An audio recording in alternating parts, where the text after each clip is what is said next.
ମେଘମାଳାରେ ଶୀଘ୍ର ଆଗମନ କରିବାକୁ ଯାଉଥିବା ପ୍ରଭୁ ଯୀଶୁଖ୍ରୀଷ୍ଟଙ୍କ ପବିତ୍ର ଓ ବହୁମୂଲ୍ୟ ନାମରେ ନିର୍ମଳ ଖରା ୟୁଟ୍ୟୁବ୍ ଚ୍ୟାନେଲରେ ଆପଣ ସମସ୍ତଙ୍କୁ ସ୍ୱାଗତ କରେ। ପ୍ରତିଦିନ ପ୍ରତି ପ୍ରଭାତ ଆମମାନେ ନିର୍ମଳ ଖରା ୟୁଟ୍ୟୁବ୍ ଚ୍ୟାନେଲ ମାଧ୍ୟମରେ ନୂଆ ନୂଆ ପ୍ରସଙ୍ଗରେ ପ୍ରଭୁଙ୍କର ବାକ୍ୟ ଶୁଣିବାର ସୁଯୋଗ ପାଉଛୁ। ପରମେଶ୍ୱର ପ୍ରତି ପ୍ରଭାତରେ ତାଙ୍କର ପବିତ୍ର ବାକ୍ୟ ଦ୍ୱାରା ସେ ଆମ ସମସ୍ତଙ୍କ ସହିତ କଥାବାର୍ତ୍ତା ହେଉଛନ୍ତି। ସେଥିପାଇଁ ସ୍ୱର୍ଗର ପରମେଶ୍ୱରଙ୍କୁ ହୃଦୟ ସହିତ ଧନ୍ୟବାଦ ଦିଏ। ତାହା ସହିତ ଆପଣ ସମସ୍ତଙ୍କୁ ମଧ୍ୟ ଧନ୍ୟବାଦ ଦିଏ, କାରଣ ଆପଣମାନେ ନିୟମିତ ଏହି ଚ୍ୟାନେଲ ଦ୍ୱାରା ପ୍ରସାରିତ ହେଉଥିବା କାର୍ଯ୍ୟକ୍ରମ ଗୁଡ଼ିକକୁ ଦେଖୁଛନ୍ତି। କେବଳ ଦେଖୁଛନ୍ତି ତାହା ନୁହେଁ, ଲାଇକ୍ ସେୟାର କମେଣ୍ଟସ୍ ଗୁଡ଼ିକ ଦ୍ୱାରା ଆପଣମାନେ ମାନଙ୍କୁ ଉତ୍ସାହିତ କରୁଛନ୍ତି। ପ୍ରଭୁ ଆପଣ ସମସ୍ତଙ୍କୁ ପ୍ରଚୁର ଭାବେ ଆଶୀର୍ବାଦ କରନ୍ତୁ। ଆସନ୍ତୁ ଆଜିର ପ୍ରସଙ୍ଗ ନିକଟକୁ ଯିବା। ଆଜିର ପ୍ରସଙ୍ଗଟି ଏହି ପ୍ରକାର ଅଟେ, ଆତ୍ମିକ ଉପବାସ କ'ଣ? ଆତ୍ମିକ ଉପବାସ କ'ଣ? ଯେଉଁମାନେ ବାଇବଲରେ ବିଭିନ୍ନ ପ୍ରକାର ଉପବାସ ଗୁଡ଼ିକ ରହିଅଛି, ଆଉ ସେହି ଉପବାସ ଗୁଡ଼ିକ ମଧ୍ୟରୁ ଆମେ ଦେଖିବା ଯେ ଆତ୍ମିକ ଉପବାସ କ'ଣ। କାରଣ ମଶା ଉପବାସ କରିଥିଲେ, ଦାନିଏଲ ଉପବାସ କରିଥିଲେ, ଏଷ୍ଟର, ନେହେମିୟା, ଏଜରା ଏମାନେ ଉପବାସ କରିଥିଲେ। କାରଣ ଉପବାସ ଖ୍ରୀଷ୍ଟିଆନ ଜୀବନରେ ନିହାତି ରହିବାର ଆବଶ୍ୟକ ରହିଅଛି। ଆଉ ପରମେଶ୍ୱର ମଧ୍ୟ ଚାହାନ୍ତି ଯେ ଆମମାନେ ଉପବାସ କରିବା, ଏହା ତାହାଙ୍କର ମଧ୍ୟ ଇଚ୍ଛା ଅଟେ। ଆଉ ଆଜି ଆମମାନେ ଦେଖିବା ଆତ୍ମିକ ଉପବାସ କ'ଣ ଅଟେ। ଯଦି ଆମମାନେ ମାଥ୍ୟୁ 6 ଅଧ୍ୟାୟକୁ ଆମେ ଦେଖିବା, 6 ଅଧ୍ୟାୟରେ ପ୍ରଭୁ ଯୀଶୁଖ୍ରୀଷ୍ଟ ତିନୋଟି ବିଷୟରେ ବହୁତ ଗୁରୁତ୍ୱ ଭାବରେ କହିଛନ୍ତି। ପ୍ରଥମ, ଦାନ ଦେବା ବିଷୟରେ, ଏହାପରେ ପ୍ରାର୍ଥନା, ଏହାପରେ ଉପବାସ ବିଷୟରେ ସେ ଆମମାନଙ୍କୁ ଅତି ସ୍ପଷ୍ଟ ଭାବରେ ସେ କହିଅଛନ୍ତି। ଏହି ତିନିଟା ବିଷୟକୁ ସେ ଏହି ସ୍ଥାନରେ ଗୋଟିଏ ଗୁପ୍ତ ବଳିଦାନ ବିଷୟରେ ସେ ଆମମାନଙ୍କ ମଧ୍ୟରେ ସେ ରଖିଅଛନ୍ତି। ମୁଁ ଆପଣମାନଙ୍କୁ ଉପବାସ ବିଷୟରେ କହିବା ପାଇଁ ଚାହେଁ। ଆମମାନେ ପଢ଼ିବା ମାଥ୍ୟୁ 6 ଅଧ୍ୟାୟର ପଢ଼ିବା 16 ପଦ। ଉପବାସ କରିବା ସମୟରେ କପଟୀମାନଙ୍କ ପରି ବିଷଣ୍ଣ ବଦନ ହୁଅ ନାହିଁ, କାରଣ ସେମାନେ ଉପବାସ କରୁଅଛନ୍ତି ବୋଲି ଲୋକଙ୍କ ସାକ୍ଷାତରେ ଦେଖାଇବା ନିମନ୍ତେ ଆପଣା ଆପଣା ମୁଖ ମଳିନ କରନ୍ତି। ଯେଉଁମାନେ ଆମେ ଜାଣୁଛୁ ଶାସ୍ତ୍ର ଅନୁସାରେ ଏହି ଶାସ୍ତ୍ରୀ ଫାରୁସୀମାନେ ସେମାନେ ସପ୍ତାହକୁ 2 ଥର ସେମାନେ ଉପବାସ କରୁଥିଲେ। ସେମାନେ ଉପବାସ କରୁନାହାନ୍ତି ବୋଲି ପ୍ରଭୁ କହିନାହାନ୍ତି। ସେମାନେ ଧାର୍ମିକ ଲୋକ, ସେମାନେ ସପ୍ତାହକୁ 2 ଥର ଉପବାସ କରୁଥିଲେ। ମାତ୍ର ସେମାନଙ୍କର ଉପବାସ ଲୋକ ଦେଖାଣିଆ ଉପବାସ ଥିଲା। ସେଥିପାଇଁ ପ୍ରଭୁ ଯୀଶୁଖ୍ରୀଷ୍ଟ ତାଙ୍କୁ ପ୍ରଥମେ କହିଲେ କେଉଁ ପ୍ରକାର ଉପବାସ କରିବ ନାହିଁ। ଯେଉଁ ପ୍ରକାର ଉପବାସ ଶାସ୍ତ୍ରୀ ଫାରୁସୀମାନେ ସେହି ସମୟର ଧର୍ମ ନେତାମାନେ ଯେଉଁ ପ୍ରକାର ଉପବାସ କରୁଥିଲେ, ପ୍ରଭୁ କହିଲେ ସେମାନଙ୍କ ପରି ଉପବାସ କର ନାହିଁ। ସେମାନେ କେଉଁ ପ୍ରକାର ଉପବାସ କରୁଛନ୍ତି? ସେମାନେ କିଛି ଖାଉନାହାନ୍ତି, ସେମାନେ ନିର୍ଜଳ ରହୁଛନ୍ତି, ପ୍ରାର୍ଥନା କରୁଛନ୍ତି। ଏସବୁ ବିଷୟ ଗୁଡ଼ିକକୁ ସେ କିଛି କହିନାହାନ୍ତି।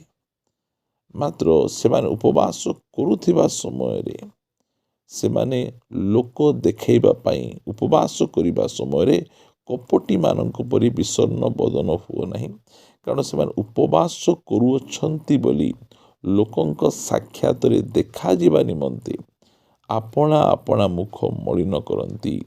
ମୁଁ ତୁମମାନଙ୍କୁ ସତ୍ୟ କହୁଅଛି, ସେମାନେ ଆପଣା ଆପଣା ପୁରସ୍କାର ପାଇଅଛନ୍ତି। ପ୍ରିୟମାନେ, ଉପବାସରେ ପୁରସ୍କାର ମଧ୍ୟ ରହିଛି, ଆଶୀର୍ବାଦ ମଧ୍ୟ ରହିଛି। ସେଥିପାଇଁ ଉପବାସ ଯେଉଁ ସମୟରେ କରାଯିବ, ପ୍ରଭୁ ଯୀଶୁଖ୍ରୀଷ୍ଟ ପ୍ରଥମେ କହିଲେ ଯେ ସେ କପଟୀମାନଙ୍କ ପରି ତୁମେ ଉପବାସ କର ନାହିଁ। କପଟୀମାନେ ମଧ୍ୟ ଉପବାସ କରନ୍ତି, ସପ୍ତାହକୁ 2 ଥର କରନ୍ତି। ଆଉ ସେମାନଙ୍କ ଉପବାସର ବିଭିନ୍ନ ପ୍ରକାର ରୁଲ୍ ରେଗୁଲେସନ୍ ଥାଏ। ସେମାନେ କୌଣସି ପ୍ରକାର ଡ୍ରିଙ୍କସ୍ ମଧ୍ୟ ପିଅନ୍ତି ନାହିଁ। ଲେମ୍ବୁ ପାଣି, ଚା, ସରବତ କୌଣସି ପ୍ରକାର ପିଅନ୍ତି ନାହିଁ। କେବଳ ପାଣି ପିଇକିନା ସେମାନେ ଉପବାସ କରନ୍ତି। କିଛି ଜଣ ଅଛନ୍ତି ନିର୍ଜଳ ଉପବାସ କରନ୍ତି। ମାତ୍ର ସେସବୁ ବିଷୟରେ ପ୍ରଭୁ ଯୀଶୁଖ୍ରୀଷ୍ଟ ଏହି ସ୍ଥାନରେ କିଛି କହୁନାହାନ୍ତି। ମାତ୍ର ଏତିକି କହୁଛନ୍ତି ସେମାନଙ୍କ ପରି ଉପବାସ କର ନାହିଁ। କେମିତି କର? କିନ୍ତୁ ତୁମେ ଉପବାସ କରିବା ସମୟରେ ତୁମ୍ଭମାନଙ୍କ ମସ୍ତକରେ ତୈଳ ଲଗାଅ ଓ ମୁଖ ପ୍ରକ୍ଷାଳନ କର। ଉପବାସ କରିବା ସମୟରେ ମୁଣ୍ଡରେ ତେଲ ଲଗାଇବାର ଆବଶ୍ୟକ ରହିଛି, ଆଉ ମୁହଁକୁ ଧୋଇବାର ଅଛି, କାରଣ ଉପବାସ କରିବା ସମୟରେ ବାରମ୍ବାର ମୁହଁ ଶୁଖିଯାଏ, ମୁହଁ ଝାଉଁଳି ପଡ଼େ। ସେଥିପାଇଁ ଲେଖାଯାଏ ଯେ ମୁଖ ପ୍ରକ୍ଷାଳନ କର 18 ପଦରେ, ଯେପରି ତୁମେମାନେ ଉପବାସ କରୁଅଛ ବୋଲି ଲୋକଙ୍କ ସାକ୍ଷାତରେ ଦେଖା ନଯାଅ। ପ୍ରଭୁଙ୍କର ଏଇଟା ଇଚ୍ଛା ଯେ ଆମେ ଉପବାସ କରୁଛୁ, ଆମେ ପ୍ରାର୍ଥନା କରୁଛୁ, ଆମେ ଦାନ ଦେଉଛୁ, ଏଇଟା କେହି ନ ଜାଣିବାର ଅଛି। ଲୋକଙ୍କ ସାକ୍ଷାତରେ ଏଇଟା ଜଣେଇବା କଥା ନୁହେଁ। ମାତ୍ର ଆଜିର ସମୟରେ ଉପବାସ କରୁଛନ୍ତି ବୋଲି ଷ୍ଟାଟସ୍ରେ ରଖନ୍ତି, ଅନ୍ୟମାନଙ୍କୁ ଜଣାନ୍ତି, କହନ୍ତି ଆମେ ଉପବାସ କରୁଛୁ, କିଛି ପ୍ରେୟର ପଏଣ୍ଟ ଅଛି କି ଦିଅନ୍ତୁ, ଆମେ ଆପଣମାନଙ୍କ ନିମନ୍ତେ ପ୍ରାର୍ଥନା କରିବୁ, ଆମେ 7 ଡେ ଫାଷ୍ଟିଂ ରଖୁଛୁ, 21 ଡେ ଫାଷ୍ଟିଂ ରଖୁଛୁ, 40 ଡେଜ୍ ଫାଷ୍ଟିଂ ରଖୁଛୁ, ଏ ପ୍ରକାର ଭାବରେ ସେମାନେ କହନ୍ତି। ମାତ୍ର ବାଇବଲ ଆମମାନଙ୍କୁ ସ୍ପଷ୍ଟ ଭାବରେ କହେ ଯେ ତୁମେ ଉପବାସ କରିବା ସମୟରେ ତୁମେ ଉପବାସ କରୁଛ ବୋଲି କେହି ନ ଜାଣୁ, କୌଣସି ବ୍ୟକ୍ତି ଜାଣିବାର ଆବଶ୍ୟକ ନାହିଁ। ଆମେ ତ ଉପବାସ କରୁଛୁ, ଆମ ଘର ଲୋକ ଜାଣିବେ, ଆମ ମାଆଙ୍କୁ କହିପାରିବା, ସ୍ତ୍ରୀଙ୍କୁ କହିପାରିବା ଯେ ଆଜି ମୁଁ ଫାଷ୍ଟିଂ କରୁଛି, ମୋ ପାଇଁ ରୋଷେଇ କରିବ ନାହିଁ, ଏଇଟା ଆମେ କହିପାରିବା। ଆମ ପରିବାର ଲୋକ ଜାଣିବାର ଆବଶ୍ୟକ ରହିଅଛି, ଯାହାଦ୍ୱାରା ସେ ଅନୁସାରେ ଆମମାନଙ୍କ ପ୍ରତି ସେମାନେ ବ୍ୟବହାର ମଧ୍ୟ ରହିବ।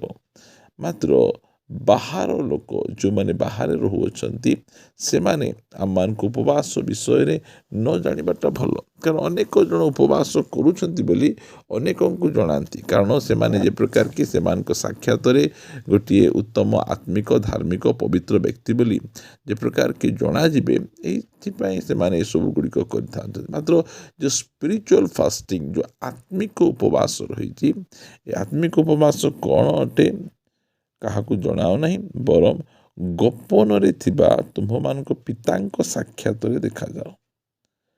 କେବଳ ପରମେଶ୍ୱରଙ୍କ ସାକ୍ଷାତରେ ଆମେ ଉପବାସ କରୁଛୁ ବୋଲି ଆମେ ଜଣାଗଲେ ତାହା ଆମମାନଙ୍କ ନିମନ୍ତେ ଯଥେଷ୍ଟ ରହିଅଛି। ପ୍ରିୟମାନେ, ପ୍ରଭୁ ଯୀଶୁ ଖ୍ରୀଷ୍ଟ ଉପବାସର କୌଣସି ରୁଲ୍ ରେଗୁଲେସନକୁ ଚେଞ୍ଜ କରୁନାହାନ୍ତି। ତୁମେ ଚା ପିଇବ ନାହିଁ, କୋଲ୍ଡ ଡ୍ରିଙ୍କସ୍ ପିଇବ ନାହିଁ, ତୁମେ ଏଇଟା କରିବ ନାହିଁ, ସେଇଟା କରିବ ନାହିଁ, ଏଇଟା କହୁନାହାନ୍ତି, କି ଆମେ ମଧ୍ୟ କହୁନାହୁଁ ଯେ ଏସବୁ ଯାକ କରନ୍ତୁ। ମାତ୍ର ପ୍ରଭୁ ଯୀଶୁ ଖ୍ରୀଷ୍ଟ କେଉଁ ବିଷୟରେ ସେ କହୁଥିଲେ, ଯେଉଁ ସ୍ପିରିଚୁଆଲ ଫାଷ୍ଟିଂଟା ଏଇଟା ସିକ୍ରେଟଲି ହେବାର ଆବଶ୍ୟକ ରହିଅଛି। ଯେତେ ସିକ୍ରେଟ ହେଇପାରିବ ସେତେ ସିକ୍ରେଟ, ଯେତେ ଗୁପ୍ତରେ ଆମେ କରିପାରିବା ସେତେ ଗୁପ୍ତରେ କରିବା ଆମ ସମସ୍ତଙ୍କ ନିମନ୍ତେ ଆଶୀର୍ବାଦର କାରଣ ହେବ। କାରଣ ଆମ ଉପବାସର ଆଶୀର୍ବାଦ ରହିଛି, ପ୍ରାର୍ଥନାର ଆଶୀର୍ବାଦ ରହିଛି, ଦାନ ଦେବାର ଆଶୀର୍ବାଦ ରହିଛି।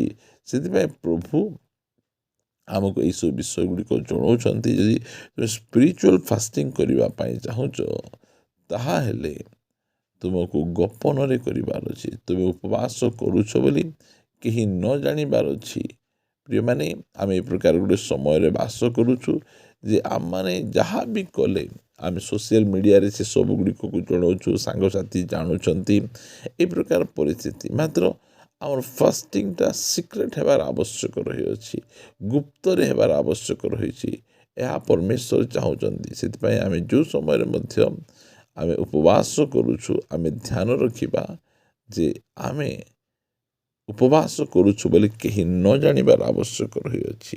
ଏଇଟା କୁହାଯାଏ ସ୍ପିରିଚୁଆଲ ଫାଷ୍ଟିଂ। ଯଦି କେହି ଜାଣିବେ ତାହେଲେ ସେମାନେ ଆମକୁ ଉତ୍ସାହିତ କରିବେ, ବହୁତ ଭଲ କରୁଛ, ଏସବୁ କହି ଆମକୁ ଏତେ ପ୍ରଶଂସା କରିବେ ଯେ ଆମେ ପିତାଙ୍କ ଠାରୁ କୌଣସି ପ୍ରକାର ଆମେ ପ୍ରଶଂସା ବା ପୁରସ୍କାର ଆମେ ପାଇପାରିବା ନାହିଁ। ସେଥିପାଇଁ ଯେବେ ମଧ୍ୟ ଆମେ ଉପବାସ କରିବା, ସେହି ସମୟରେ ଆମମାନେ ଗୁପ୍ତରେ କରିବାର ଆବଶ୍ୟକ ରହିଅଛି। ସମୟ ବାହାର କରି ବାଇବଲ ପଢ଼ିବା, ପ୍ରାର୍ଥନା କରିବା, ଏହି ପ୍ରକାର ମାଇଣ୍ଡସେଟ୍ ଆମମାନଙ୍କର ରହିବାର ଆବଶ୍ୟକ ରହିଛି। ଉପବାସ ଖ୍ରୀଷ୍ଟିଆନ ଜୀବନରେ ନିହାତି ଦରକାର, କାରଣ ଆମମାନଙ୍କ ପ୍ରଭୁ ଯୀଶୁ ଖ୍ରୀଷ୍ଟ ମଧ୍ୟ ତାଙ୍କ ସେବା କାର୍ଯ୍ୟ ଉପବାସର ସହିତ ଆରମ୍ଭ କରୁଛନ୍ତି। ମୂଷା ମଧ୍ୟ ତାଙ୍କ ସେବା କାର୍ଯ୍ୟ ଉପବାସର ସହିତ ଆରମ୍ଭ କରୁଛନ୍ତି। ସେଥିପାଇଁ ଆମମାନେ ଉପବାସ ନିହାତି ରହିବା ଦରକାର। ଆସନ୍ତୁ ପଦେ ପ୍ରାର୍ଥନା କରିବା। ମଙ୍ଗଳମୟ ପିତା, ମୁଁ ତୁମକୁ ଧନ୍ୟବାଦ ଦିଏ ଯେ ତୁମେ ପୁନର୍ବାର ତୁମର ପବିତ୍ର ବାକ୍ୟ ଦ୍ୱାରା ଆମ ସହିତ କଥାବାର୍ତ୍ତା ହେଲ, ଯେ ପ୍ରକାର କି ଆମେ ସମସ୍ତେ ଆମେ ଜାଣିପାରିବୁ ଯେ ସ୍ପିରିଚୁଆଲ ଫାଷ୍ଟିଂ କ'ଣ। ଆଉ ପ୍ରଭୁ, ତୁମେ ଦୟାକରି ଅନୁଗ୍ରହ କର, ତୁମର ସେହି ଆତ୍ମାଙ୍କ ଦ୍ୱାରା ଆମ ସମସ୍ତଙ୍କୁ ପରିଚାଳିତ କର, ଯାହାଦ୍ୱାରା କି ଆମେ ଆତ୍ମିକ ଭାବରେ ଉପବାସ ମଧ୍ୟ ଆମେ କରିପାରିବୁ। ଦୟାକରି ତୁମେ ସାହାଯ୍ୟ କର। प्रार्थना शुणिछ धन्यवाद। प्रार्थना प्रिय प्रभु यीशु नाम रे मागुची आमेन।